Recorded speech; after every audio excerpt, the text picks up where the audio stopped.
We'll go ahead and get started. Good morning, and thank you all for joining. I'd like to welcome everybody to the Watershed Wednesday. I'm Emily DeCarr. I'm the Ag Coordinator for the Upper Susquehanna Coalition. Watershed Wednesdays are hosted by the Upper Susquehanna Coalition and the Otsego County Conservation Association. So we also have Amy on the phone. She's hosting the Zoom call today. These weekly sessions are taking the place of the Upper Susquehanna Watershed Forum for 2020 since we're unable to meet in person. We have two more sessions scheduled for 2020, the next two upcoming Wednesdays, and we'll post the schedule at the end of today's session. To get things started, I'd like to introduce our presenter today, Miranda Palmer from the Tioga County Soil and Water Conservation District. Miranda's been developing customer testimonials from landowners regarding recent implementation projects. So she's going to go over some of the ins and outs of creating live video testimonials and show us some examples. With that, I'll turn it over to Miranda.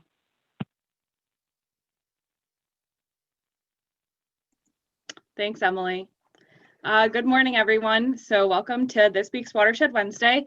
Today, I'm going to dive into a little bit of information on some short customer testimonial videos that the USC worked to develop throughout the fall. Over the summer, the USC had sent out a survey asking for what you all wanted to see, and one of the suggestions was a series of testimonials from customers. After further discussion between the USC teams and a few projects across the watershed were selected, and we got to work. So when selling a product, one of the most important things that a successful business has to do is give their customers the information that they need to make an informed purchasing decision. However, like anything, marketing has changed over the years, and today it has essentially become an open line of communication between you and the people that you're trying to serve or your customers. For this reason, the development of customer testimonials is crucial, especially in a world today where we're looking to get the word out virtually. Instead of taking our word for it that we can have a positive impact on the lives of our customers, it's much more valuable to let our customers hear from other real customers why the decision they're about to make is a good one. So just a brief overview. A customer testimonial is essentially just a recommendation from a satisfied customer or an endorsement for product or service. And it's important to make them so that we can share our story, spread the good word about the work that we're doing, and it really allows us to make real life connections with customers. When we first started brainstorming how to approach making a customer testimonial series, there were certainly considerations that we need to keep in mind. The first one was who. So essentially, who are we trying to reach? Who is our audience? In our case, the audience was extremely vague. We considered that the videos might be utilized for other districts and partners to get some ideas on projects, but also the general public might look at them to learn more about the work that districts do, and potentially landowners or customers looking to see what type of services we offer, or even funding sources and agencies looking to see what types of projects that we've been able to complete. And then the other important consideration was why.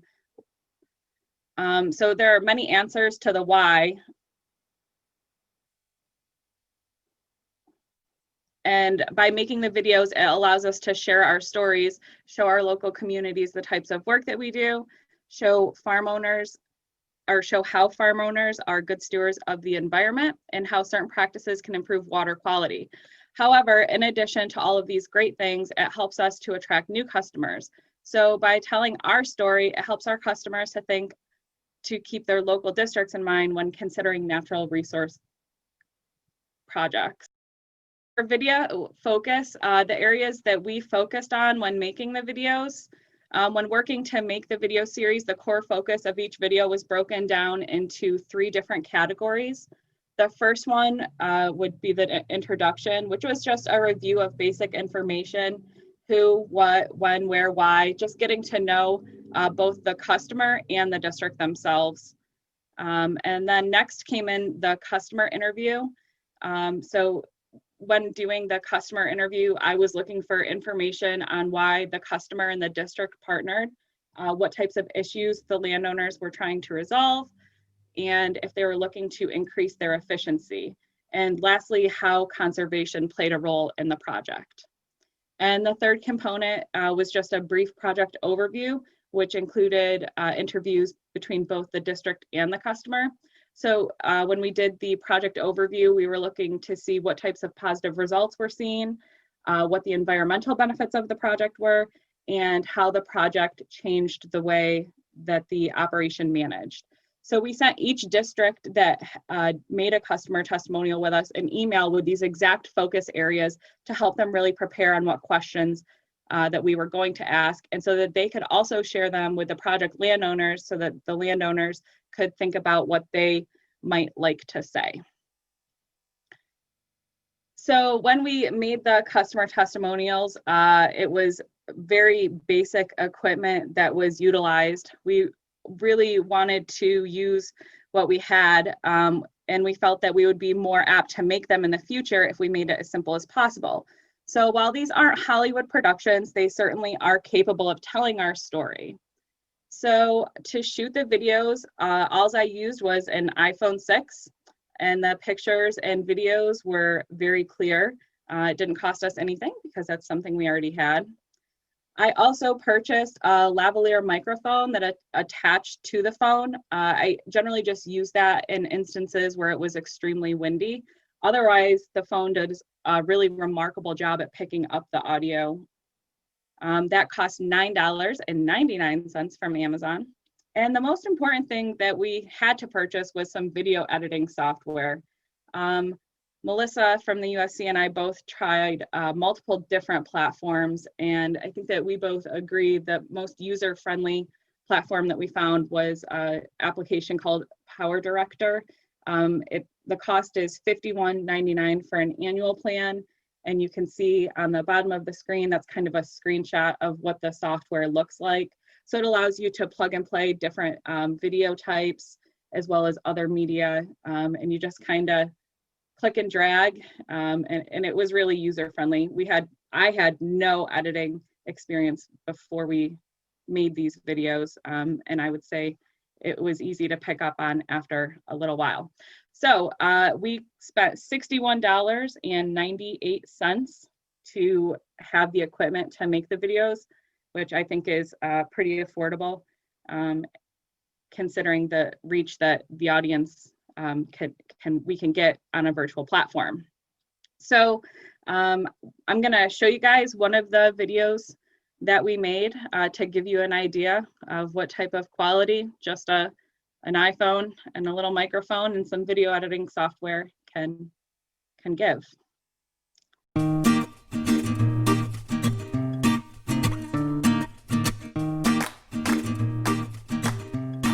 My name is Marvin Moyer. This is Twin Brook Farm, located here in Tioga County in Owego. I'm all grass-based, grass-fed beef, and I just like it because I don't have to cultivate, I don't have to plow, and I don't have to lose much soil. Very limited amount of soil goes down these streams here, which I'm really proud of. Hi, I'm Danielle Singer from Tioga County Soil and Water Conservation District. We chose to apply for the USC Water Quality Funding Program for this project because it fit the objectives of the project well. This is a proactive approach to allow the farmer to extend his good stewardship onto more ground while addressing the stream corridor with best management practices. We saw the huge conservation value in this project, and we were excited to be able to partner with the USC on it. Where we're standing here, this used to be my neighbor's property, and he downsized and wanted to get rid of some of his land, and it was right next to mine. I couldn't refuse, and fortunately I had finances to do it, but it was all cropland and I grassed. So I asked around and I went to Soil and Water. I said, is there any money for fencing? And they said, no, not really. But wait a minute, do you have a stream on your property? I said, I sure do. This stream had a berm along both sides. One side was a little higher than the other, but it was approximately 3 acres of berm that got removed from the sides of the stream. The reason why we want to remove berms from streams is the water doesn't have anywhere to go during a high flow event. During a flood, that water is just going to rush down the stream channel, and without the berm it's able to access the floodplain and spread out and slow down and infiltrate. The benefits of the buffer include filtering water before it gets to the stream, so improving water quality, providing habitat for aquatic and terrestrial wildlife. Another really important benefit of having trees along the stream banks is stability. The roots stabilize the sediment on the stream banks as they grow and get taller. We've got a good system here, and it's well thought out, it's well done, and I expect little maintenance on it. Gave me a good opportunity to be able to move forward and not worry about some of the other little things that take up a lot of our time. In total, the project at Twin Brook Farm removed 3 acres of berms, installed 5 acres of buffer, 11,000 feet of fence, 2 watering systems, and created 87 acres of pasture for rotational grazing. I'll say the people at Soil and Water were great to work with. Their ideas were great, and I followed most of them, and I think they did listen to me a few times when I was concerned about certain things. So it was a good give and take, and a great group to work with.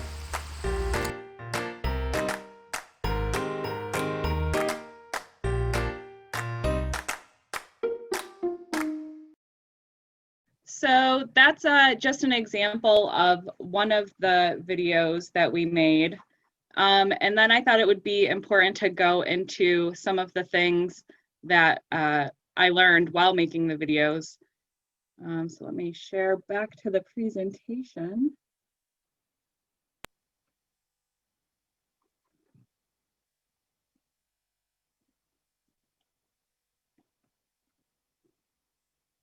So you guys can see the lessons learned now?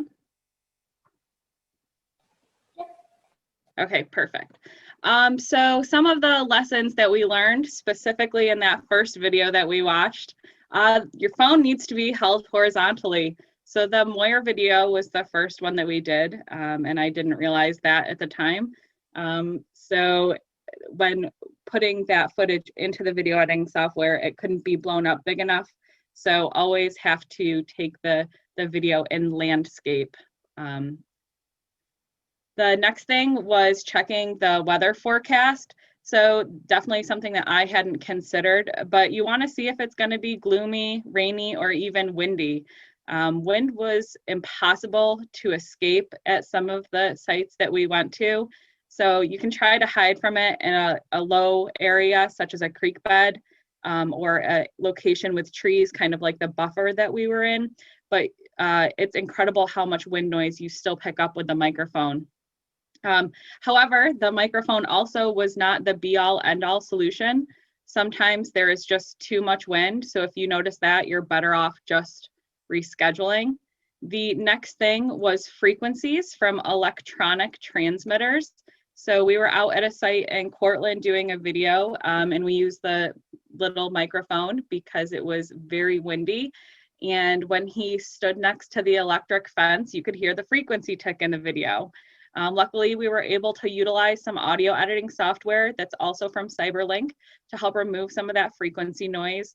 I was able to use it free for 30 days, so that's something also to consider. However, in the future, it could cost an additional $100 to have that software if it's something that we were looking to utilize frequently. Another thing that came into consideration at that Cortland visit was the microphone cord length. In that first video that we watched for the Moyer farm, we didn't use any microphone, and Marvin was able to stand far enough away, but we were also able to still hear the audio really well. The microphone cord length is 12.8 feet, and while it seems like a lot, it's really not. Another consideration is to get a lot of site pictures and videos. So essentially, the more pictures and videos, the better. We leaned on the districts and the landowners for pictures and videos. Being able to show the work completed is just as important as hearing about it. So being able to tie the footage in to what the customer is saying is crucial. There really is no such thing as too many pictures or videos. Another section that's important is to consider is breaking the clips into sections. The video editing becomes a lot more simple if you just take shorter clips. So usually like a minute to 2 minutes I try to focus on. And then learning software takes time. While I did mention that Powerdirector is very user-friendly, it was not user-friendly when I had no idea how to use it. You will not be a master at the software overnight, so you should anticipate that it will take much longer than you think it should. And finally, video editing takes time. It's not easy. It's not as easy as going out and getting the footage, bringing it back and slapping it together. To make a finished product, there's a lot of editing that has to take place. It's a lot of clipping and tying videos and pictures together.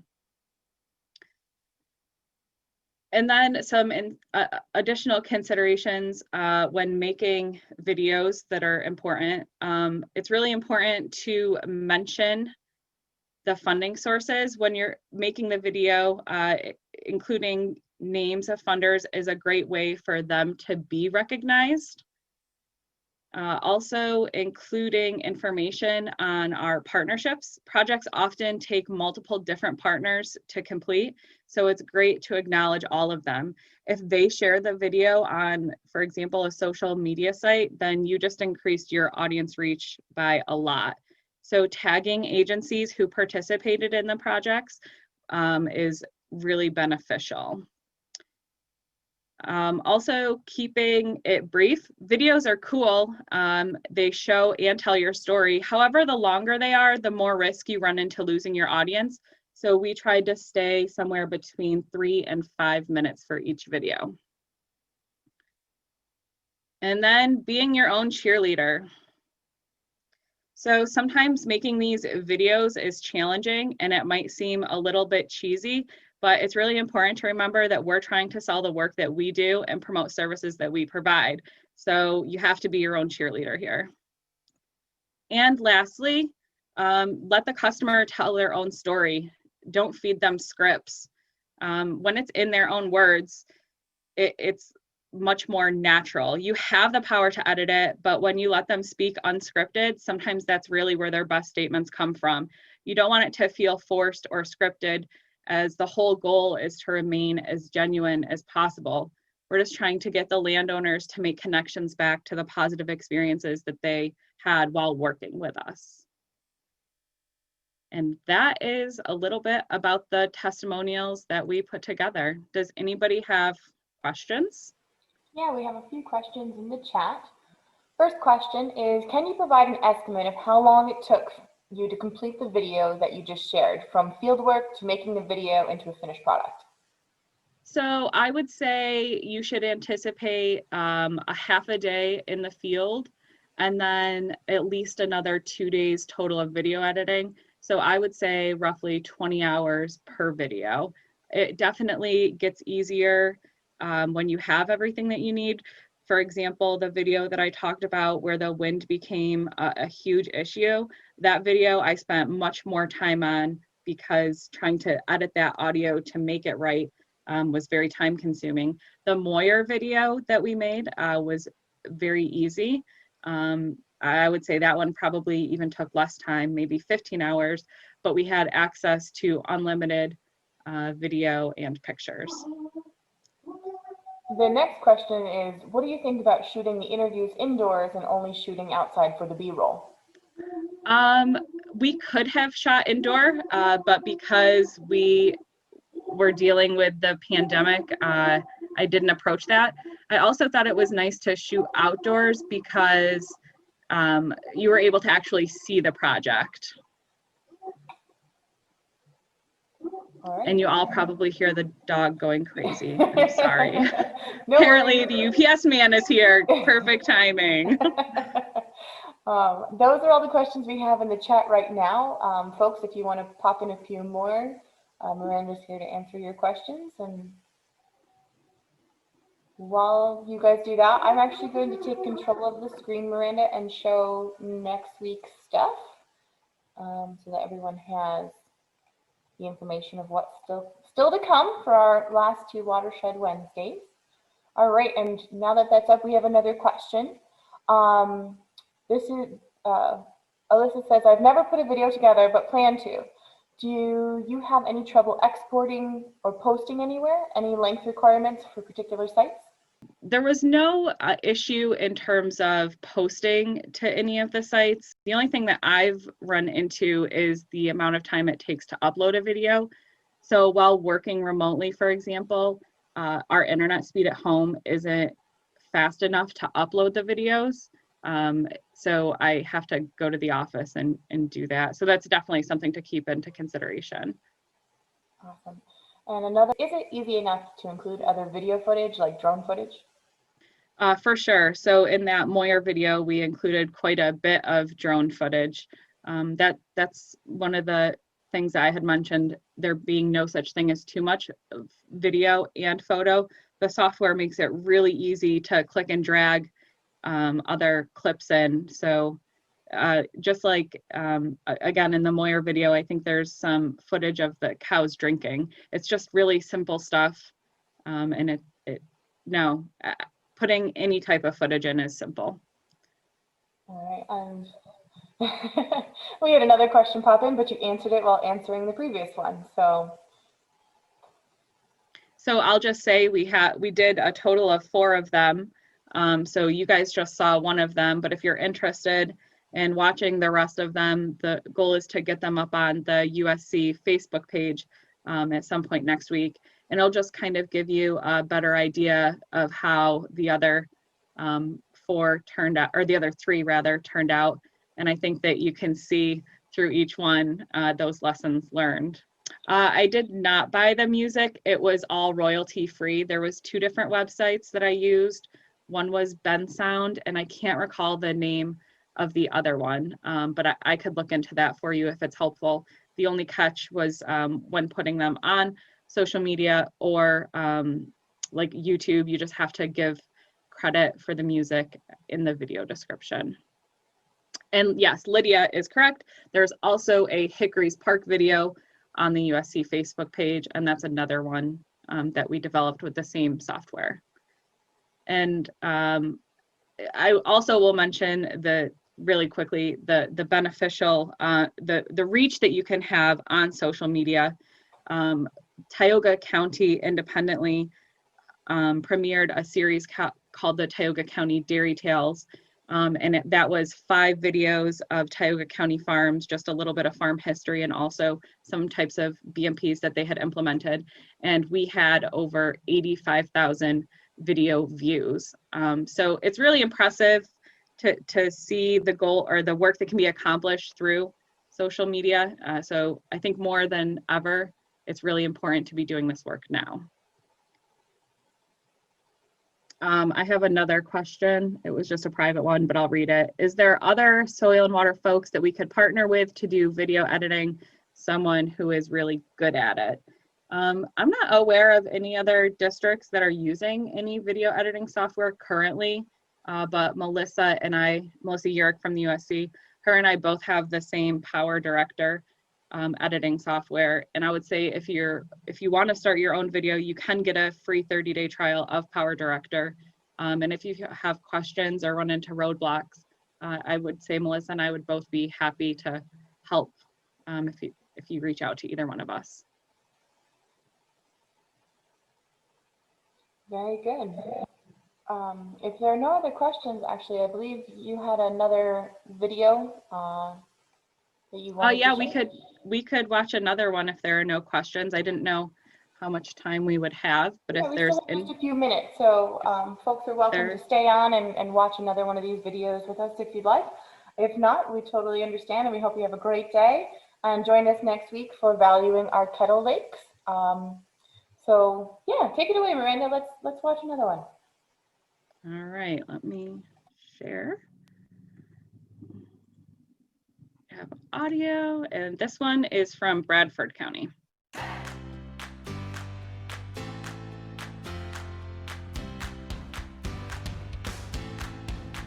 I'm Joe Catrini with the Bradford County Conservation District, and today we're here on the farm of Aaron Signor along Browns Creek, which is a major tributary to Sugar Creek. Sugar Creek is one of the larger watersheds in Bradford County that drains to the Susquehanna River. I'm Aaron Signor, owner of Signor Farms. We raise Scottish Highlanders for beef. We've been in the business for 10 years. We have 87 acres here. Approximately 60 acres are tillable. Some of that's split up with pastures that we graze. The issue I was experiencing was bank erosion and stream migration. And I was trying to save valuable tillable land that was being encroached upon by the stream.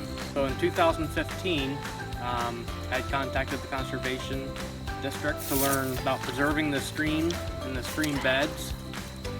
And we started bouncing ideas off each other and seeing what would be best for long-term goals in preserving the stream banks.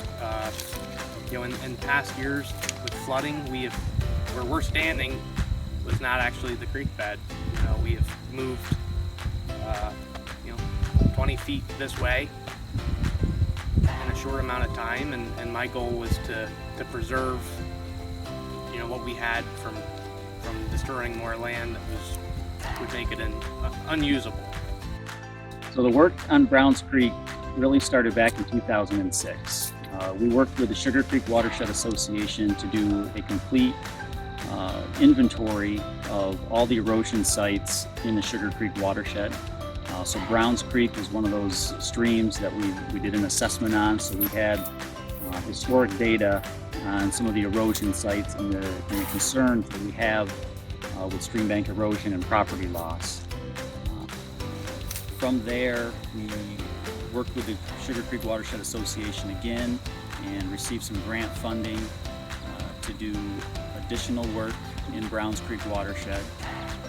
We had some additional funding to do a small project here on this farm. However, the farm was in a previous owner's hand and they didn't want to continue with the project.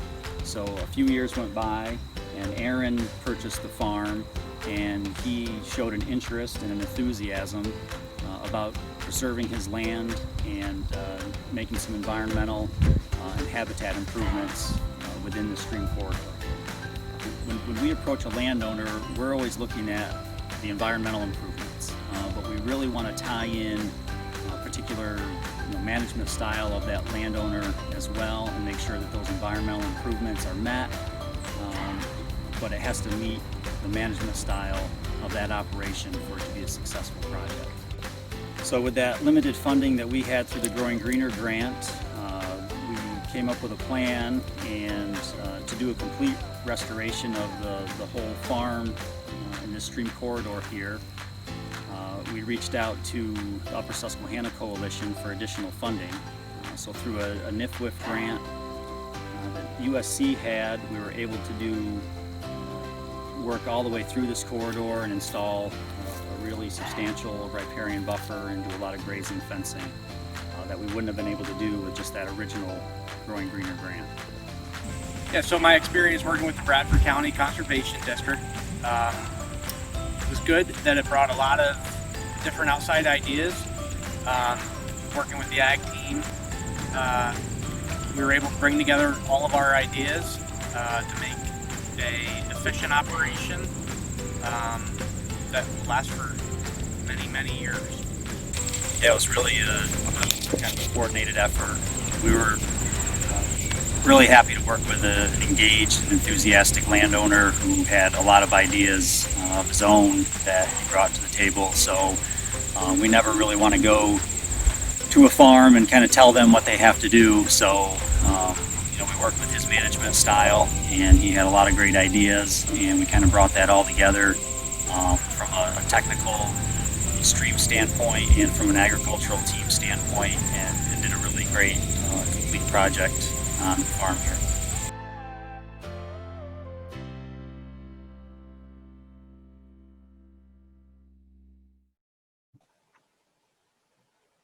Wonderful. All right. Thank you so much. You're welcome. Thank you. Thank you for joining us again, everyone. Like I said, join us next week, and we are excited to see you for valuing our Kettle Lakes, and have a wonderful day.